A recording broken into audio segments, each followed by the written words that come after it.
So, the Avatar remake.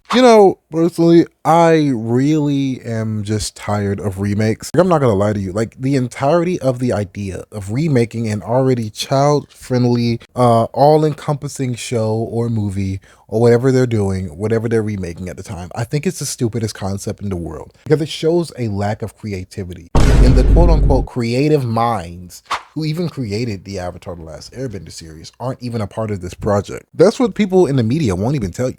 They left the development for this show. They never actually was a fan of the changes being made. It's like, why even remake it if it's already perfect? You're just making a lesser version of what's already perfect. And these type of shows and movies, they work better in animation. Hell, superhero movies in general work better in animation. Like, most of these things don't need to be live action remakes, Hiya. So personally, to make it very blunt, YouTube is really weird with monetization. So if you want to actually contribute to the channel and also have your videos echoed throughout my channel, then by all means submit a donation of any price that you want, and I will make a personal video of whatever topic that you want, and also with a personalized shout out. Other than that, I will see you guys later. Peace. And it's so weird to me that so many things just do that. They're like, oh, we need to have this, but like with real people to make it more realistic. It's like, that is so stupid to me. People are still moving in rocks and pushing water. Like, does everything need to be realistic? Like, even when it comes to the level of realism in the show, like, bro, the freaking makeup and costume design are terrible in this show. Like, it looks like bad cosplay. I've seen cosplay do better. And it's like, even the freaking M. Night Shyamalan movie did Princess Yue better. Like, that's what's crazy about it. It's like, bro, look at these designs and you tell me which one looks like a wig and which one looks like their naturally occurring hair pattern. And it's so crazy to me that, like, I'm not even trying to say that like the other live action Avatar was good or better, because it wasn't, obviously. It's just like the costume design was better, which is so crazy to me because like this was supposed to be like the better version of that version. This is like the more accurate version. It's like nothing's accurate. For starters, Aang is literally not even Aang. He takes his role very seriously. Also, side note, for like 3 episodes straight and maybe even longer even, dude, Aang is literally just emo boy for like the remainder of those 3 episodes, the entire way through. He's just sulking around constantly. And it's like, oh my God, bro, get over yourself. It's like Aang had his sad moments, but this is actually ridiculous. It's like, brother. And the romance with Katara is just not there anymore. It's literally just not there. Like, you think I'm kidding? No, it's not there.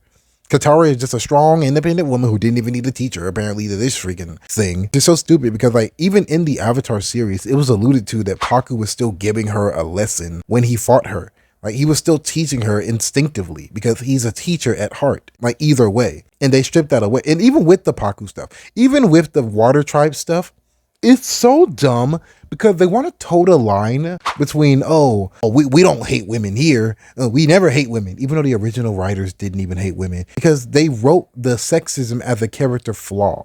It wasn't seen as a good thing that Sokka was a sexist. In fact, he grew from that with Suki. And even in their interactions, it's not even... So sorry to interject in the video yet again, but Suki is kind of an egotistical dick in this one. Because like before, she was showing and proving her abilities to Sokka because he looked down on her. But in this one, she just sees Sokka and he's just trying to, be boisterous and braggadocious. And she just starts to beat on him. And, can feel like he's like useless for no reason. And then puts him in a chokehold for no reason. And you think they was going to like, confront this and be like, dude, oh, sorry, Sokka, for literally putting you in a chokehold for no reason just to show you that I'm her. Like, bro, what? Like, I guarantee you, if this was a guy character doing this, like, bro, do I even got to say it, bro? This is just stupid to me. Just blind arrogance and ego for what? You're better. Like, bro, even he deep down knew that. So, like, what the hell? He doesn't get taught a lesson. He isn't taught that being a sexist is wrong. In this world, sexism just doesn't exist, but it does exist somehow. So my last point on the Kyoshi argument. Dude, it's so stupid to me that these Kyoshi warriors were all jaded and cynical and didn't even want to trust the Avatar when they knew he was the Avatar, even though their whole thing is keeping the Avatar's memory alive. You know what? It's stupid to me. It's like only when they see Kyoshi, then they're like, oh yeah, right, we kind of serve her, beyond the grave. Like, bro, get out of here. With Yue or, whatever her name is, it's like, oh, she was signed up for an arranged marriage, but she called it off. So women in this society can call off arranged marriages, but they still can't be taught combat. It's like, how? It's like, it's a conflict. Right? It's like you want to have your cake and eat it too. You want to have this story arc still be echoed, but at the same time, you don't want to go there because it will piss off a bunch of cat owning women. And it's like, for me, it's weird because it's like, it doesn't make any sense. It's like these flaws of the series were there to show these characters are flawed. And it takes away the realism in a very roundabout way because it takes away the realistic aspects of flawed people. You just make them all perfect people all the time. And that's an inherent flaw of this live action. People who just be like, oh, it's great, it's good, oh, it's so good. It's like, how? Everything that made the series what it is today is stripped away. The mystery, the intrigue, like you just spoil a lot of the impactful moments, especially in the first episode. So today's shout out goes out into dedication to my boy Vincent, and it says, I disagree. Krasinski is a better choice. They just mishandled his appearance in Doctor Strange. And I personally agree with that. I'm not going to hold you. Other than that, I'm going to see y'all later. Peace. Like, we didn't know why the previous Fire Lord of 100 years ago wanted to wipe out the air nomads until we found out. And we picked that up through the story as it continued. And it was a gradual understanding for us and the general characters around because they didn't know either. And you ruined the mystique by just implementing that off rip episode 1. It's like, what's the point of the series if no one learns anything and no one becomes a better person? If everyone's always just perfect and perfect people and the villains are just super evil. It's like, there's no nuance. Like, it just is nothing.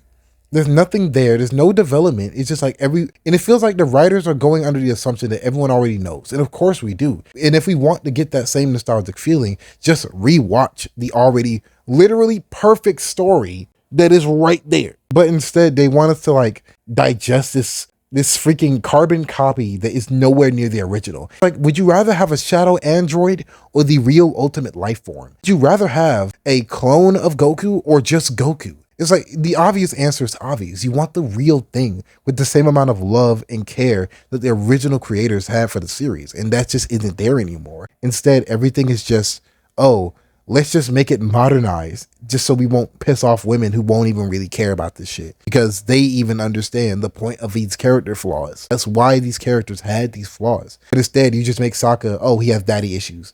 It was like, what? What? I'm sorry? No, this is terrible. I got put off talking about this because I genuinely I was so annoyed by this whole show. Like, so many people love this show and I'm like, how? Everything that makes these characters unique and interesting is gone. Zuko isn't even like Zuko. They just make him a brat. And they're like, oh, he's always been a brat. It's like, no, he hasn't. He hasn't always been a brat. He's been a kid with anger issues. Like, that's not bratty. He just has anger issues because his father burnt half of his face. Like, what? Zuko wasn't always like this. He was a good kid and a good regular person. He saw the good in people. Sure, he had his moments of being a child, but he wasn't childish. He had to grow up in this society at a young age. He had to be introduced to politics and all these things at a young age. It's everything but a brat. So like, them portraying him this way is utterly idiotic. It just shows the lack of understanding of what they're adapting. But anyway, that's just my take on this, man. Y'all let me know what y'all think of the show. Y'all let me know if I'm tweaking and all those things, man. Anyway, peace.